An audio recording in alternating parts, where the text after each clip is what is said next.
5, 4, 3, 2, 1, 0.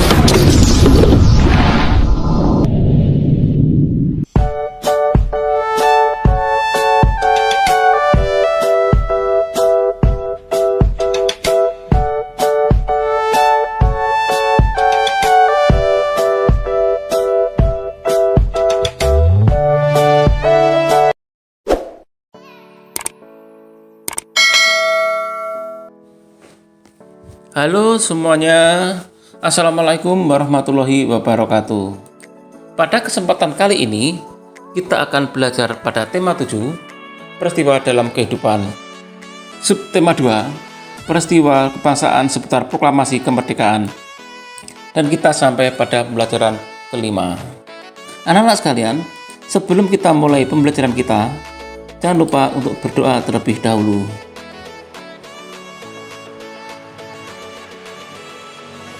Peristiwa-peristiwa heroik banyak terjadi di daerah serta proklamasi kemerdekaan Indonesia.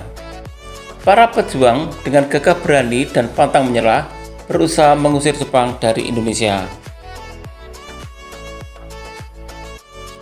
Anak-anak sekalian, semangat dan sukacita dalam menyambut proklamasi kemerdekaan sangat terasa di seluruh penjuru Indonesia. Semangat tersebut diikuti oleh keinginan yang kuat untuk mengusir Jepang dari Indonesia.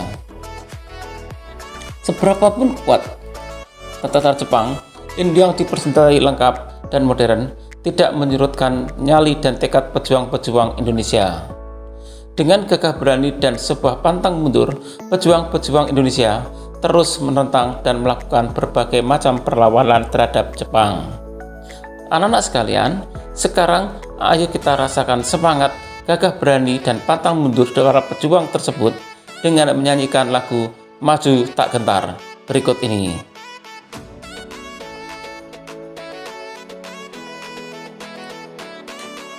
Lagu Maju Tak Gentar dinyanyikan dengan nada dasar Do sama dengan bass dengan birama 4/4.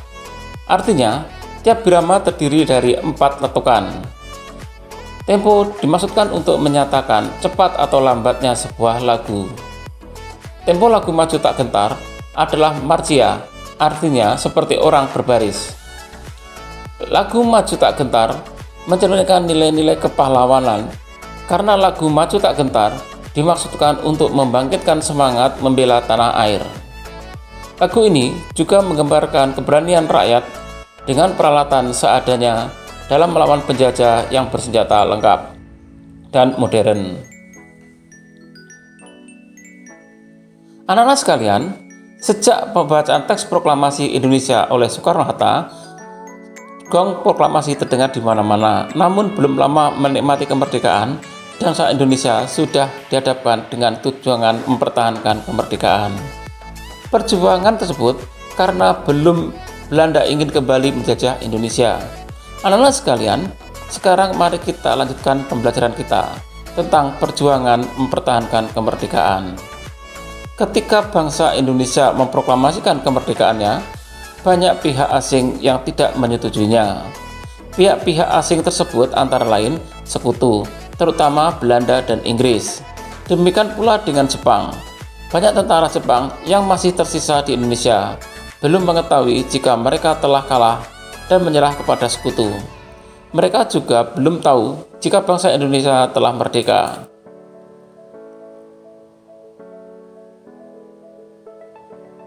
Belanda datang kembali ke Indonesia dengan membonceng Inggris. Inggris merupakan perwakilan sekutu di Asia Tenggara.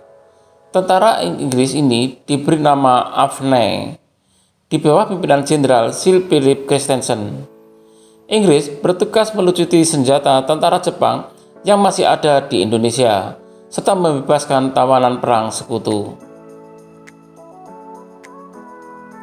Kedatangan Inggris yang ternyata juga dibonceng tentara sekutu dan Belanda ini disebut Nika yang ditentangkan rakyat Indonesia.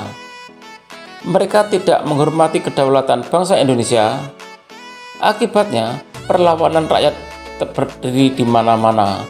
Perjuangan rakyat Indonesia dalam mempertahankan kemerdekaan dilakukan dengan dua cara, yaitu perjuangan dengan fisik dan perjuangan dengan diplomasi. Perjuangan fisik adalah perjuangan yang dilakukan dengan kontak senjata atau pertempuran. Sedangkan perjuangan diplomasi adalah perjuangan yang dilakukan melalui meja perundingan. Berikut ini perjuangan fisik yang terjadi di beberapa daerah. Pertempuran 10 November tahun 1945 di Surabaya. Pertempuran ini dipicu oleh tewasnya Jenderal Malabi yang pimpin Sekutu. Pihak Sekutu memprotes keras atas tewasnya Jenderal Malabi. Pihak Sekutu kemudian menuduh bahwa kota Surabaya telah dikuasai oleh para perampok dan mereka menghalang-halangi petugas pasukan Sekutu. Pada pagi hari tanggal 10 November tahun 1945, suasana kota Surabaya tampak tegang. Bung Tomo melalui siaran radio menyerukan kepada para pemuda Surabaya agar tetap semangat dan siap siaga. Dalam pertempuran hero itu, rakyat Surabaya dengan gigih mempertahankan kemerdekaan. Untuk menghormati dan menghargai perjuangan rakyat Surabaya yang mencerminkan perjuangan bangsa Indonesia, maka setiap tanggal 10 November diperingati sebagai Hari Pahlawan. Pertempuran Palagan Ambarawa. Pertempuran ini terjadi pada tanggal 15 Desember tahun 1945 di Ambarawa, Jawa Tengah. Insiden ini bermula dari Sekutu mempersenjatai tawanan yang sudah dibebaskan. Sekutu juga membebaskan orang-orang Belanda secara sepihak. Adapun tokoh-tokoh terlibat dalam peristiwa ini adalah Kolonel Isdiman dan Kolonel Sudirman. Kemenangan pertempuran di Ambarawa diabadikan dengan berdirikannya Monumen Palagan Ambarawa. Selain itu, setiap tanggal 15 Desember diperingati sebagai Hari Infanteri Nasional atau Arteri Juang Kartika.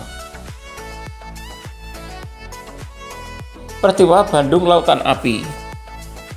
Bandung Lautan Api terjadi pada tanggal 23 Maret tahun 1946. Insiden ini bermula dari ultimatum Sekutu meminta senjata yang diperoleh dari tentara Jepang untuk diserahkan kepada Sekutu. Namun rakyat Bandung menolaknya, bahkan membakar kota Bandung agar tidak dikuasai Sekutu. Tokoh yang terlibat antara lain Muhammad Toha, Abdul Haris Nasution, dan Suryadi Suryadharma. Pertempuran Medan Area. Pertempuran Medan Area terjadi pada tanggal 10 Desember 1945. Karena orang-orang Belanda menginjak-injak bendera merah putih. Tokoh yang terkenal adalah Ahmad Tahir. Serangan umum 1 Maret 1949 di Yogyakarta. Peristiwa ini dipicu Belanda menduduki kota Yogyakarta dan mempropagandakan TNI telah hancur. Tokoh yang terlibat dalam antara lain Letkol Soeharto dan Sri Sultan Hamengkubuwono IX.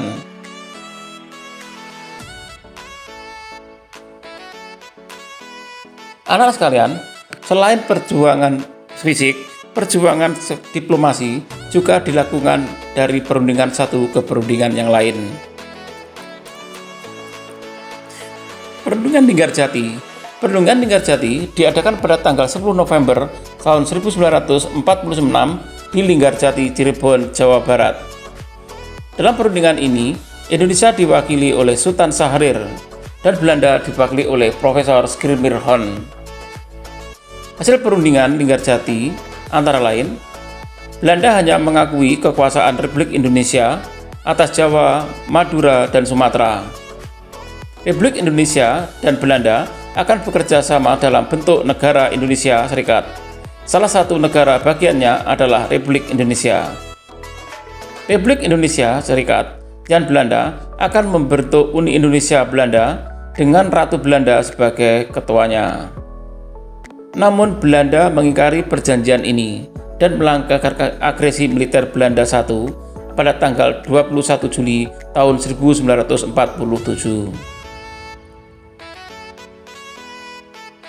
Perjanjian Renville.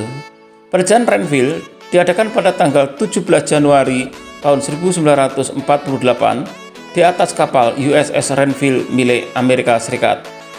Delegasi Indonesia dipimpin oleh Perdana Menteri Amir Syarifuddin, sedangkan dari delegasi Kerajaan Belanda dipimpin oleh Kolonel KNLL Abdul Qadir Wijaya Atmojo. Perjanjian Renville juga ditengahi oleh Komisi 3 negara untuk diri atas Amerika Serikat, Australia, dan Belgia. Isi perjanjian ini sebagai berikut. Belanda hanya mengakui daerah Republik Indonesia atas Jawa Tengah, Yogyakarta, sebagian kecil Jawa Barat, dan Sumatera. Semua pasukan RI harus ditarik mundur dari wilayah-wilayah yang diduduki oleh Belanda. Belanda tetap berdaulat di seluruh wilayah Indonesia sampai diserahkan kepada Republik Indonesia Serikat yang akan segera dibentuk. Namun Belanda lagi-lagi mengingkari isi perjanjian Renville dan melakukan agresi militer Belanda kedua pada tanggal 19 Desember tahun 1949.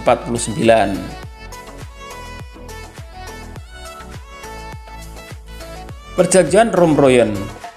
Perjanjian Romproyen diadakan di tanggal 17 April tahun 1949 di Jakarta. Indonesia diwakili oleh Muhammad Rum dan Belanda diwakili oleh Van Rooyen. Isi perjanjian ini ada sebagai berikut. 1. Pemerintah Indonesia dikembalikan ke Yogyakarta, menghentikan gerakan militer dan mengembalikan tawanan. Republik Indonesia sebagai bagian dari negara Indonesia Serikat. Akan segera dilaksanakan konferensi meja bundar.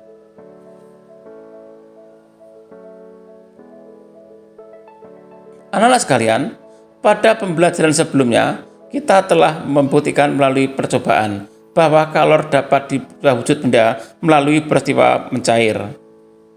Sekarang kita akan membuktikan lagi kemampuan kalor mengubah wujud benda melalui peristiwa penguapan.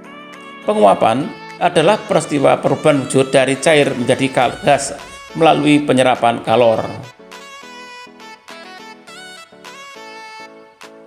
Anak-anak sekalian, pernahkah kalian mengamati ketika merebus air sampai mendidih?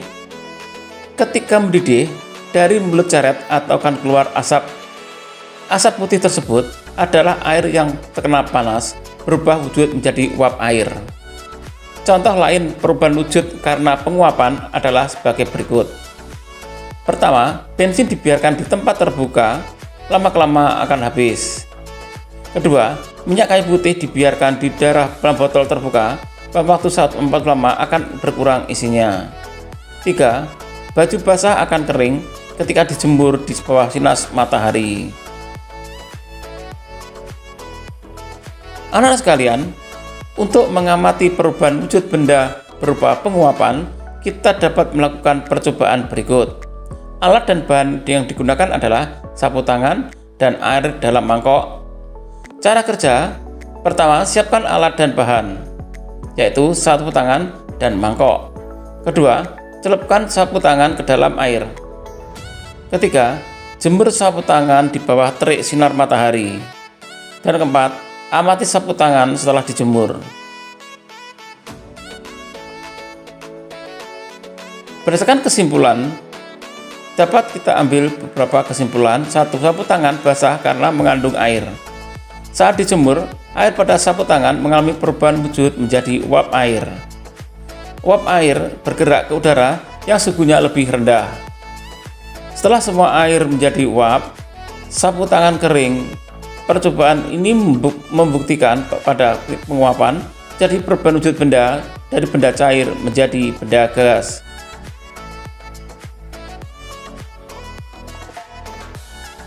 Demikian tadi anak-anak sekalian pembelajaran kita pada tema 7, subtema 2, dan pembelajaran kelima. Untuk menguji pemahamanmu, kamu dapat mengerjakan latihan soal yang terdapat pada deskripsi video ini. Sampai jumpa pada video pembelajaran berikutnya. Tetap semangat dan selamat belajar.